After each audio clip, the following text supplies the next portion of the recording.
안녕하세요. 저는 소아 1교구 박은진 목장의 박은진 목자입니다. 먼저 사례 발표를 할 만큼 하나님 앞에 한 일이 없어 이 자리에 올라온 것이 하나님께 너무 죄송합니다. 사례 발표를 준비하면서 많이 각성했고 앞으로는 하나님을 위해 무엇을 해야 할지 늘 고민하며 살겠다고 다짐도 해봅니다. 저는 기억도 안 날 만큼 어렸을 때부터 20살까지 한 교회만 다녔습니다. 그 교회는 제가 갖고 있는 추억의 전부라고 해도 될 만큼 학창시절의 모든 일상을 보낸 것입니다. 그러던 중에 어른들 간의 물질적인 문제가 시끄러워졌고 급기야 교회가 사라졌습니다. 교회에 대한 배신감, 갈 곳이 없어진 외로움, 뿔뿔이 흩어진 친구들과 교회 식구들의 그리움,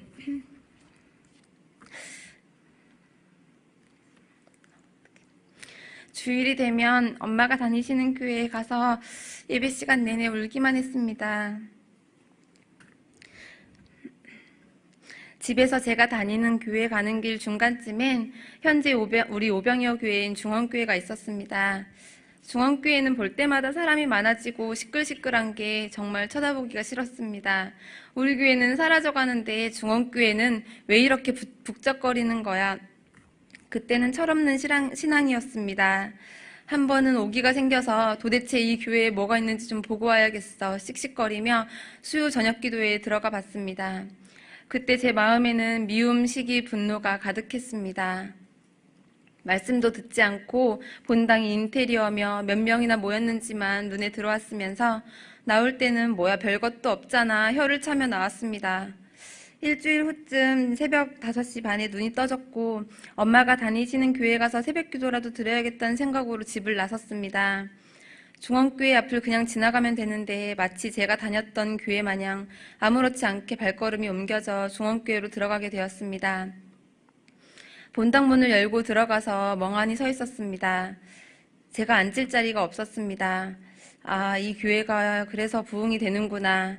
새벽에도 기도한 사람이 이렇게 많았구나. 제가 중원교회 앞을 지나다니며 미움의 눈으로 바라보았던 그 사람들이 눈물을 쏟으며 뜨겁게 기도하고 있는데 저만 멍하니 이 광경을 바라보고 있었습니다. 가슴 깊은 곳이 아려왔습니다. 내가 아는 하나님이 여기 있는 사람들이 알고 있는 하나님과 같은 하나님일까?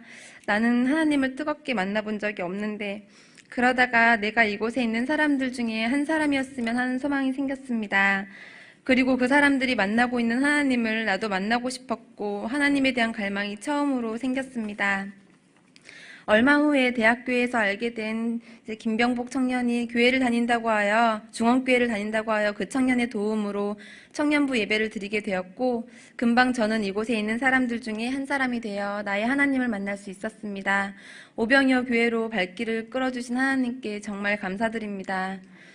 제가 오래전에 받았던 은혜를 한 가지만 나누고자 합니다.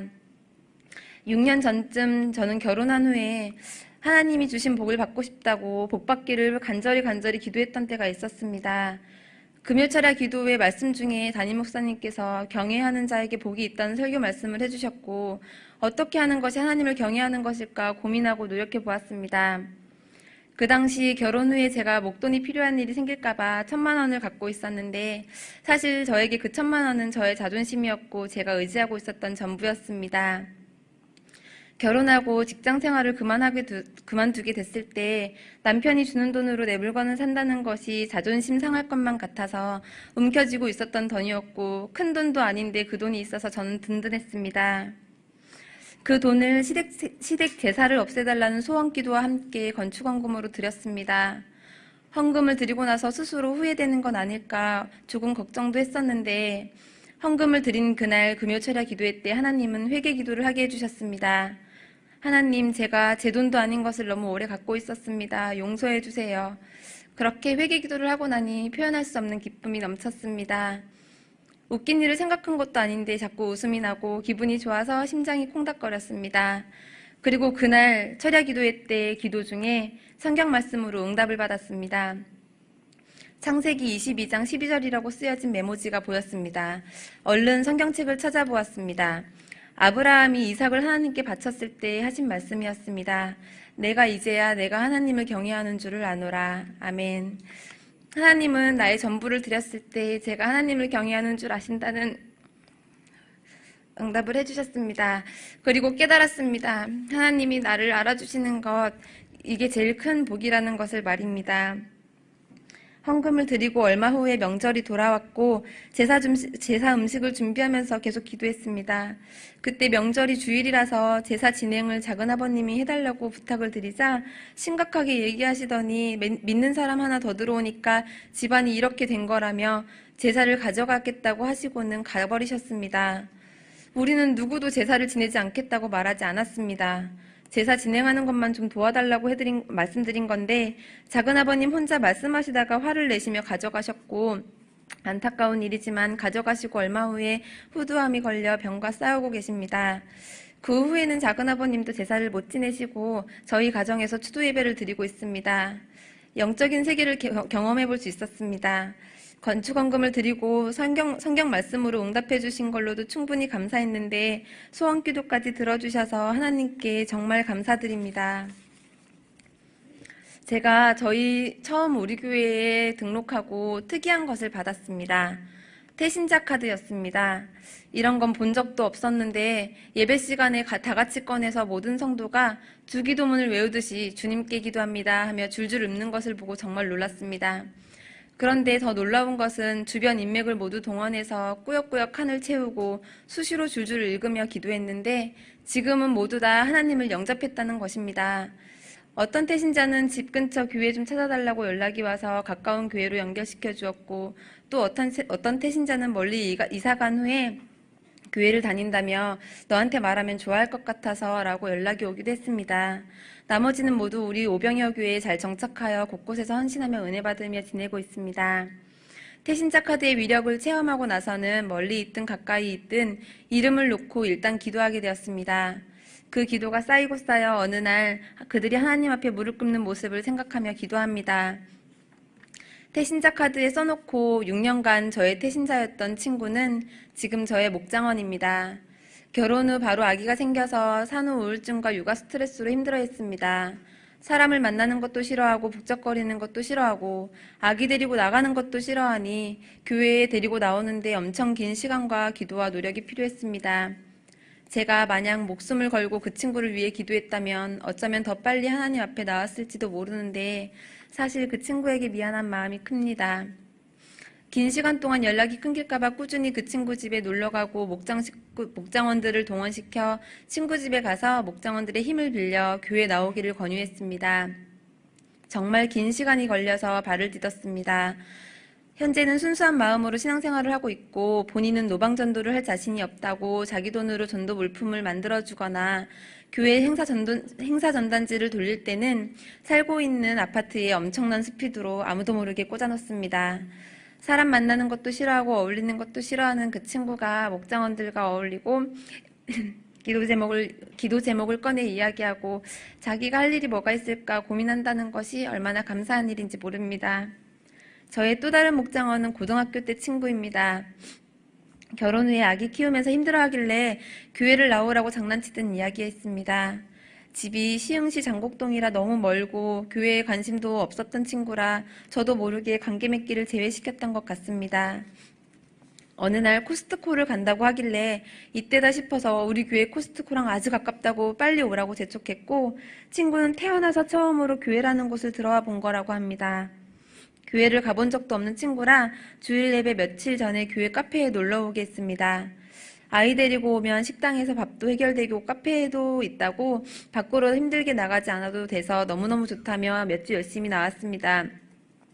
그 친구의 주변에 크리스천이 전혀 없기 때문에 걱정돼서 미리 말했습니다. 교회를 다니기 시작하면 영적인 문제라 교회 가지 못하기 방해되는 일이 있을 수 있어. 아이가 아프거나 남편이 못 가게 하거나 하는 일이 있으면 이겨내야 돼 라고 얘기해 줬습니다. 정말 신기하게 평소에 천사 같았던 갈등도 전혀 없었던 시어머니가 변신을 하셨습니다. 교회 가지 못하게 하려고 주일마다 큰일 났다며 빨리 나와보라고 불러내셨고 가보면 밥 먹으려고 불렀다고 하셨습니다. 토요일 저녁엔 아무 연락도 없이 갑자기 찾아오셔서 자고 내일 저녁에 갈 거라고 하시며 주일날에는 교회건 예식장이건 아무데도 못 나가게 하셨습니다. 목장원들과 함께 그 자매를 위해서 기도했고 일부러 자매 집에 가서 목장 집회도 했습니다. 지금은 영적 전투가 끝나고 시어머니도 미안했다고 용서를 구하셨으며 2주 전부터 새가족학교에서 공부하고 있습니다. 친구가 삶 속에서 하나님을 간증하고 은혜 나누는 날이 빨리 오기를 기도하고 기대해 봅니다. 저는 사실 거의 1년 가까이 신앙생활이 바닥이었습니다.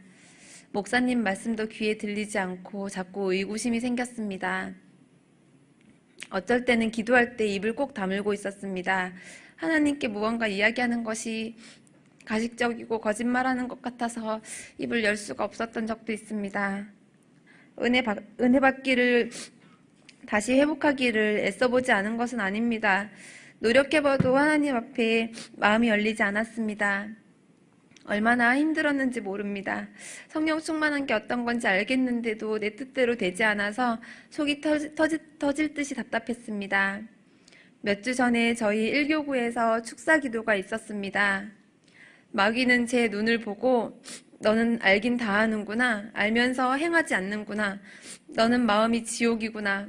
하나님이 널 사랑하지 않으신데 이렇게 말했습니다. 속을 다 들킨 것이 부끄럽기보다는 하나님 앞에 죄송한 마음에 울며 계속 회개했습니다. 집에 돌아와서 정신이 좀 차려지니 마귀한테 그런 소리를 들었다는 것이 얼마나 한심한지 하나님이 날 사랑하신다는 응답을 꼭 받아야겠다는 오기가 생겼고 자꾸 기도하고 싶어지고 공예배가 기다려졌습니다. 그리고 저 밑바닥에서 허우적대고 있던 저에게 그 마귀가 했던 말들은 정신을 바짝 차리게 해주었습니다. 새벽 기도를 다시 드리기 시작했고 아이 때문에 새벽에 못 나갈 때는 집에서 실시간 영상으로 말씀 듣고 기도하며 매일 깊이 있는 기도를 드리게 되었습니다. 분명 예전과 달라진 기도입니다. 그리고 마귀가 싫어하는 것이 전도라는 것을 알고 나니 전도도 재밌습니다. 하나님을 전할 때마다 마귀가 괴로워할 걸 생각하면 힘이 번쩍번쩍 납니다. 그 이후에도 여러 번 교구 식구들이 모여서 축사 기도를 했습니다. 몸도 마음도 흩어져 있던 우리 1교구가 하루가 다르게 변화됐습니다. 서로 모이려고 노력하고 모여서 기도하고 전도 특공대에도 많은 사람이 모입니다. 지나가다 만나면 반갑고 웃으며 대화하는 것이 이제 1교구가 한 가족이 되어져 가는구나. 얼마나 감사하고 행복한 일인지 모릅니다. 제가 오병이어 교회에 있다는 것이 정말 행복하고 영적인 세계를 경험하게 해주신 하나님께 감사드립니다. 최근에 대학교 다닐 때 같이 어울렸던 동생들이 큰 교통사고를 당했습니다. 그중 한 명은 우리 교회 청년이고 지금 회복 중에 있습니다. 다른 한 친구는 중환자실에서 몸 성한 곳 없이 누워있다가 어제 아침에 눈을 감았습니다.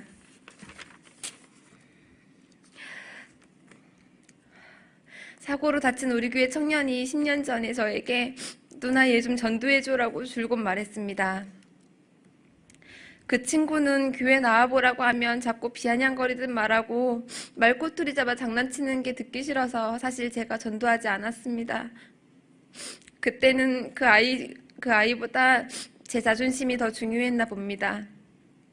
그리고 그 아이를 전도하지 않았던 것이 그때는 아무렇지도 않았습니다. 죄책감도 없었습니다. 제가 전도하기 싫다고 하나님을 전해보지도 않았는데 그 친구가 30살 나이에 하나님도 모른 채 눈을 감았습니다.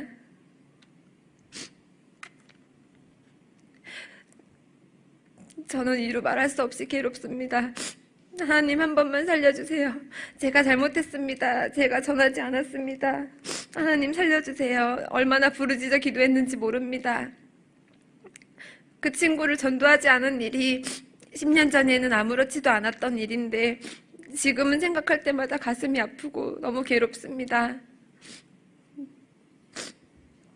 저는 이 일을 평생 잊지 않을 것입니다. 그리고 전하지 않았던 것이 얼마큼 나를 괴롭게 하는지도 잊지 않을 것입니다. 하나님 앞에 저는 전하지 않은 죄인이고 마음 강박한 괴수입니다. 저는 전도하지 못했던 죄인으로 이 자리에 설 수 없는 사람이지만 2014년 많은 성도님들 앞에서 결단하고자 하는 마음으로 올라왔습니다. 그냥 전도지만 뿌리는 전도가 아니라 곧 죽을 영혼 살리는 마음으로 전도하겠습니다. 하나님을 모르는 영혼 안타까운 마음으로 전도하겠습니다. 2014년 제게 주신 하나님 말씀입니다. 오직 성령이 너희에게 임하시면 너희가 권능을 받고 예루살렘과 온 유다와 사마리아와 땅끝까지 이르러 내 증인이 되리라 하시니라. 아멘. 성령 충만하여 권능 받아 하나님을 전하는 2014년 되기를 소망하고 스스로 기대해 봅니다. 감사합니다.